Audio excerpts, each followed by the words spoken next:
On March 16, 2026, U.S. Central Command released footage of Arleigh Burke-class destroyers conducting operations in the Arabian Sea. The visuals were striking. Precision, power, American naval dominance on full display. The operation had a name, Epic Fury. According to CENTCOM press releases, this was a continuation of ongoing military action against Iranian forces. The official narrative was clear. This was about neutralizing threats, protecting shipping lanes, and maintaining stability in a volatile region. But less than a week later, on March 21, 2026, a headline appeared in the Bloomberg Weekend edition that told a very different story. It read, "Trump's short wars have a way of circling back." The subtext was unmistakable. What was being presented to the American public as a necessary military engagement was, according to sources across the geopolitical landscape, something far more complex and far more economically driven. Now, Iran is making an explosive accusation. Tehran says President Trump is lying about the reasons for the war. They claim the real objective isn't regional stability or even neutralizing a military threat. It's something that hits closer to home for every American, every business owner, every person who fills up their gas tank. Iran says the real war plan is about one thing, dropping oil prices. And they say the American public is being kept in the dark about the true cost and the true purpose of this conflict. Today, we're going to examine this claim. We're going to look at the evidence from official sources, from news reports across the political spectrum, and from the statements of leaders in Washington and Tehran. We're going to separate fact from propaganda and ask a simple question. Is the war with Iran really about what they're telling us? Let's start with the price of oil. In March 2026, crude oil prices surged to over $91 a barrel, according to Bloomberg market data. The economic impact was immediate and brutal. According to a Bloomberg report from March 17, 2026, United Airlines warned of a 20% fare hike to cope with the oil surge. Supply chains were disrupted. The cost of goods began to rise. Inflation, which had been cooling, showed signs of reigniting. The Federal Reserve, as reported by Bloomberg on March 18th, left interest rates unchanged, but acknowledged increased uncertainty due to the war in the Middle East. For any president, especially one running for re-election or managing a fragile economic recovery, high oil prices are a political nightmare. They are the single most visible economic indicator that voters feel in their daily lives. Every trip to the pump is a reminder of economic pain, and in March 2026, that pain was real. Enter the war. On February 28, 2026, U.S. Central Command announced the launch of Operation Epic Fury. According to CENTCOM releases, the operation involved airstrikes, naval deployments, and warnings to Iranian forces. The stated goal, according to U.S. officials quoted in Reuters and AP reports, was to deter Iranian aggression and protect American interests in the region. But almost immediately, market analysts noticed something peculiar. On March 8, 2026, a Reuters headline read, U.S. forces issue safety warning to civilians in Iran. The warning advised Iranian civilians to avoid ports used by Iranian military forces. The next day, Bloomberg reported that Trump's oil market messaging runs into geopolitical reality. The message from the White House was that the war would be short, decisive, and would ultimately stabilize the region. But the markets weren't buying it. Oil prices continued to climb. Then, on March 17, 2026, something shifted. Bloomberg reported, stocks bounce from lows on hopes for U.S.-Iran talks. The headline was significant. It suggested that the mere prospect of negotiations, of an off-ramp from the conflict, was enough to calm markets and send oil prices downward. The financial world, it seemed, was betting that the war would end before it caused lasting economic damage. But Iran's leadership saw something else. According to a Fox News report from March 23, 2026, a defiant Iran vowed to fight until complete victory despite heavy military losses. The same day, the Associated Press reported that Iran's parliament speaker denied there had been any negotiations with the United States. This was a direct contradiction to reports that had buoyed the stock market just days earlier. On March 24, 2026, a Reuters exclusive added another layer to the story. Sources told Reuters that envoys from President Trump's Board of Peace had met with representatives of Hamas in Cairo. The purpose, according to the report, was to safeguard the Gaza ceasefire, which had come under serious strain since the United States and Israel began bombing Iran. The timing was significant. While the U.S. military was conducting Operation Epic Fury against Iranian targets, back-channel communications were attempting to de-escalate the broader regional conflict. Bloomberg's analysis on March 14, 2026, titled "Trump's Quick War in Iran is Turning into a Test of Endurance," captured the evolving narrative. What was supposed to be a swift, decisive action was dragging on, and with each passing day, the economic consequences became more pronounced. So what is Iran's specific accusation? In statements carried by Reuters and the Associated Press throughout March 2026, Iranian officials have repeatedly claimed that the United States is manufacturing a conflict to manipulate global oil markets. Their argument goes like this: the U.S. is the world's largest oil producer. High oil prices hurt American consumers, but benefit American oil companies. A short, sharp war creates price spikes that generate enormous profits for the energy sector. But a prolonged conflict creates uncertainty that ultimately drives prices down as markets anticipate supply disruptions and global economic slowdown. Iran alleges that the Trump administration is deliberately prolonging the conflict or creating the illusion of prolonging it to keep oil prices artificially low. Is there evidence to support this? Let's look at the data. According to Bloomberg's market data from March 2026, oil prices hit a peak of over $91 a barrel in mid-March before beginning a gradual decline following reports of potential U.S.-Iran talks. The volatility was extreme. As Bloomberg's Money Distilled newsletter noted on March 21st, gold has been a terrible Iran war hedge. Why? The answer, according to analysts, was that the market was pricing in a swift resolution, despite the ongoing military operations. On March 18, 2026, Bloomberg reported that U.S. business activity growth cools as prices rise on Iran war. The economic impact was already being felt. Consumers were pulling back, businesses were hedging, and the White House was under increasing pressure to bring the conflict to a close. But the most revealing piece of evidence came from a source that rarely aligns with the administration's messaging. On March 23, 2026, Fox News reported that retired General James Mattis had cautioned that Iran would own the key oil strait if the U.S. declared victory now. The implication was clear. Leaving too soon would be a strategic mistake that would hand control of the Strait of Hormuz, through which 20% of the world's oil passes, to Tehran. The subtext? The war couldn't end quickly, no matter how much the markets wanted it to. Iran seized on this. In statements reported by the Associated Press on March 24, 2026, Iranian officials pointed to the conflicting signals coming from Washington. On one hand, President Trump was reportedly engaged in peace talks. On the other, his military was continuing strikes, and his advisors were warning against a premature exit. To Tehran, this looked less like a genuine military strategy and more like an effort to manipulate the global economy. Let's examine the geopolitical context. The war with Iran didn't happen in a vacuum. Throughout March 2026, Reuters reported extensively on the interconnected conflicts across the Middle East. On March 17th, the news agency reported that Israeli strikes had killed 3 people in Gaza, jeopardizing a ceasefire that was already under strain from the U.S.-Israeli war against Iran. The same day, the UN reported that more than 36,000 Palestinians in the West Bank had been forcibly displaced by Israeli settlement expansion and associated violence. On March 18, 2026, Bloomberg reported that the first Iranian attack to kill Palestinians had struck the West Bank, leaving 3 women dead. The conflict was expanding, drawing in more actors and creating more instability. This was no longer a simple U.S.-Iran confrontation. It was a regional war with global implications. And at the center of it all was oil. The Strait of Hormuz, the narrow waterway between Iran and the Arabian Peninsula, became the focal point. According to an AP report from March 22, 2026, cargo ships carrying vehicles were seen sailing through the Arabian Gulf toward the strait. The visual was a reminder of just how much global commerce depends on that narrow passage.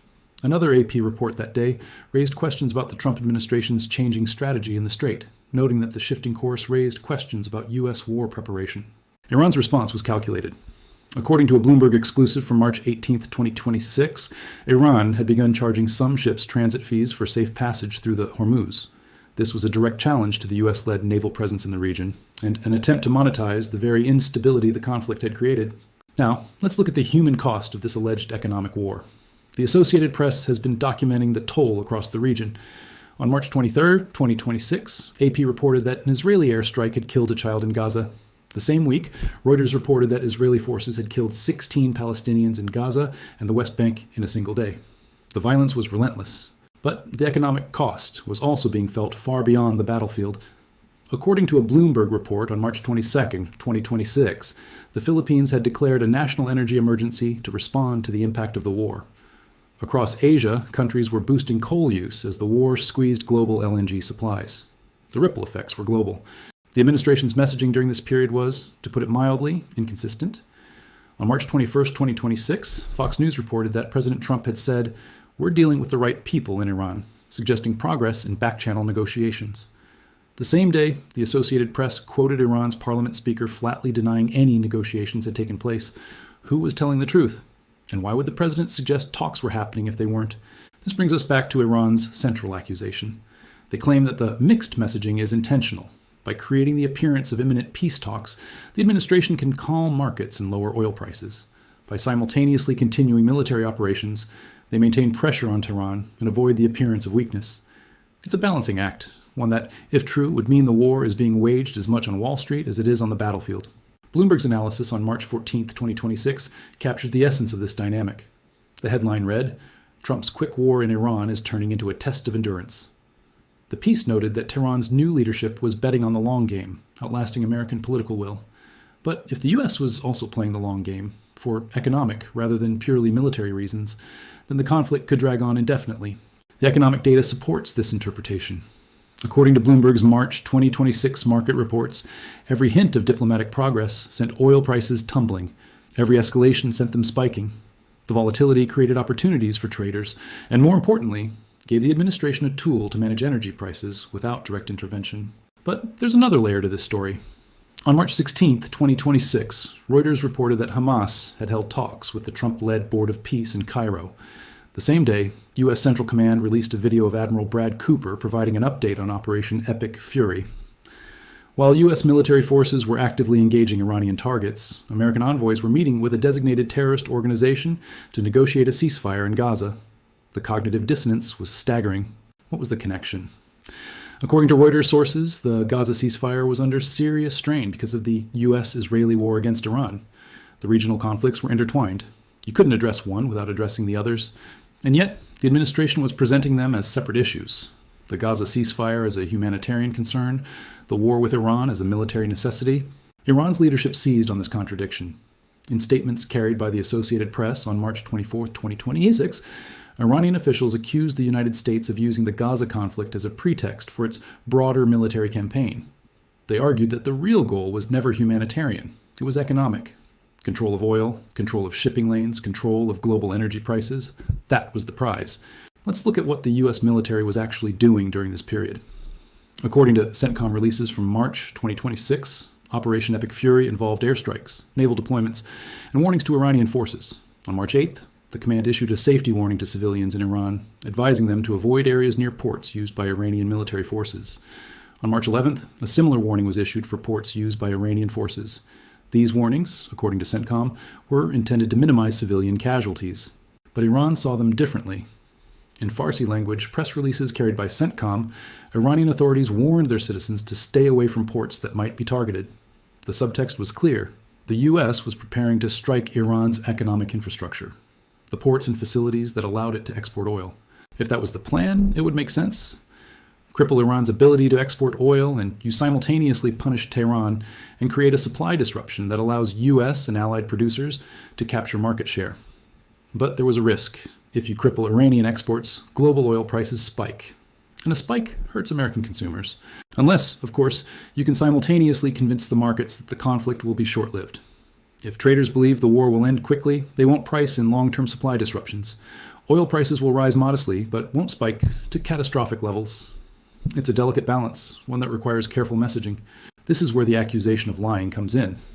Iran claims that the administration's public statements about peace talks are designed precisely to manage market expectations. By creating the impression that a deal is imminent, they can cap oil prices while continuing military operations that degrade Iran's ability to export. The evidence is circumstantial but compelling. On March 17, 2026, Bloomberg reported that stocks had bounced from lows on hopes for U.S.-Iran talks. The market reacted positively to news that may not have been entirely accurate. The same week, Reuters reported that the administration's peace board was meeting with Hamas, further suggesting a broader diplomatic push. But on March 24, 2026, the Associated Press quoted Iran's parliament speaker as saying flatly that there had been no negotiations with the United States. The contradiction was stark. Either the administration was exaggerating the progress of talks, or Iran was lying to save face. Either way, the effect on oil markets was real.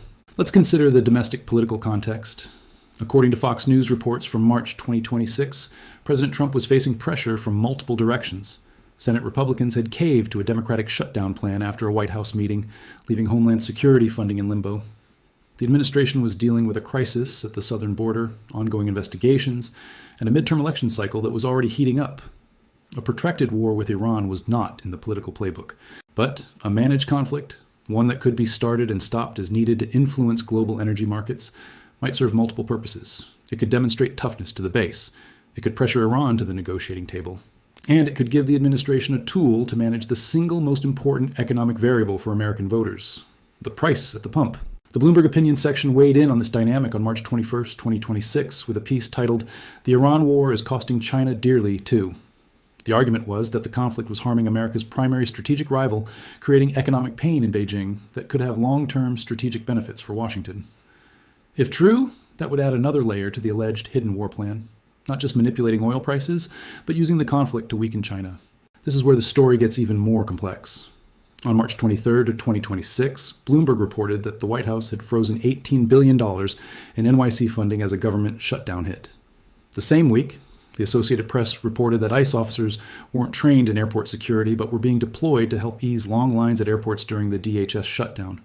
The administration was stretched thin, managing multiple crises simultaneously. And yet, the military campaign continued. According to CENTCOM releases, Operation Epic Fury was ongoing throughout March. Airstrikes, naval operations, warnings to civilians, the machinery of war was in motion.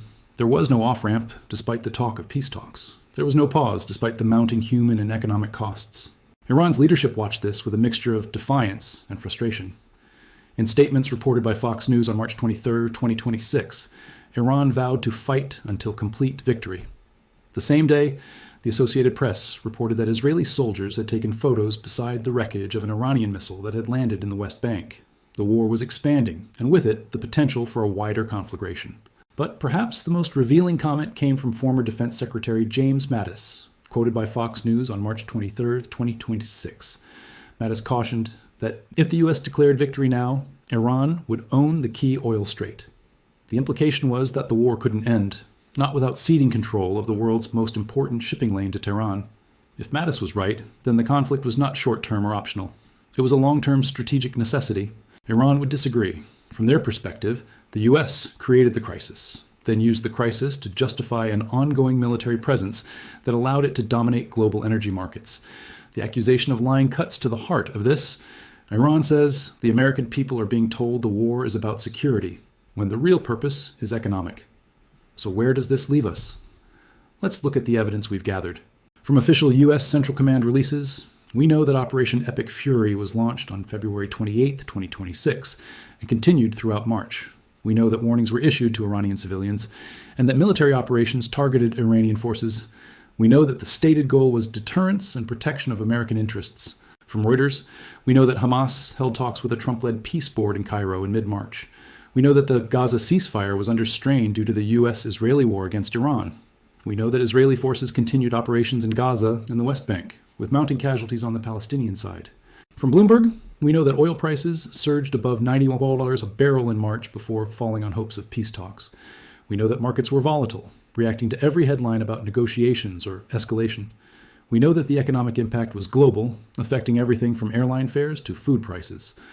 From the Associated Press, we know that Iran's parliament speaker denied any negotiations had taken place, directly contradicting market-moving reports. We know that the war was expanding, with Iranian missiles landing in the West Bank and Israeli strikes continuing in Gaza. From Fox News, we know that retired General Mattis warned against a premature exit from the conflict, arguing it would hand control of the Strait of Hormuz to Iran.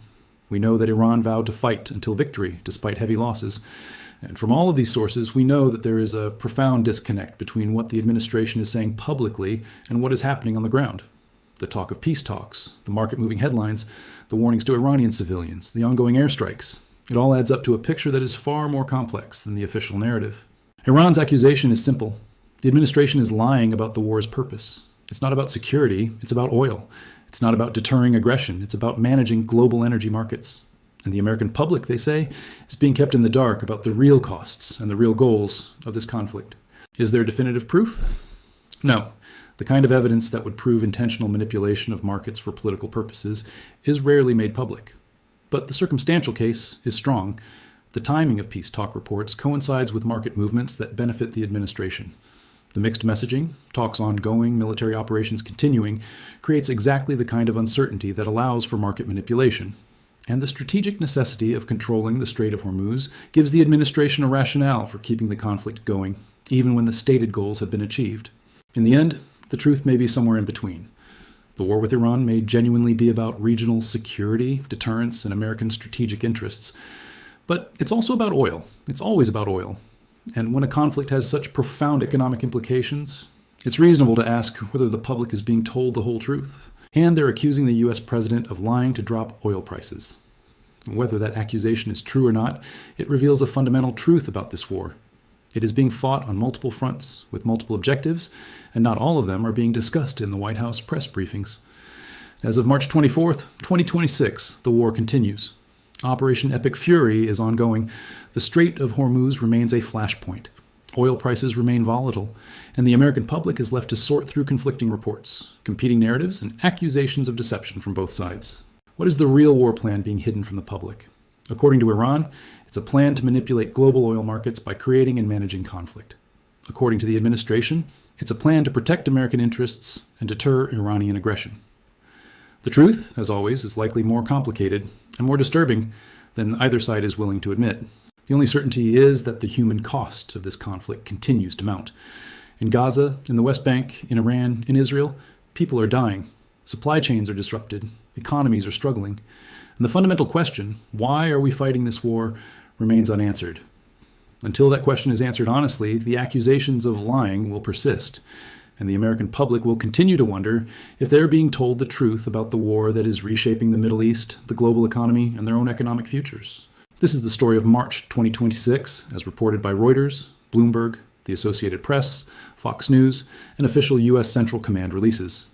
It is a story of war and peace, of oil and markets, of truth and deception, and it is a story that is still being written, with consequences that will be felt for years to come.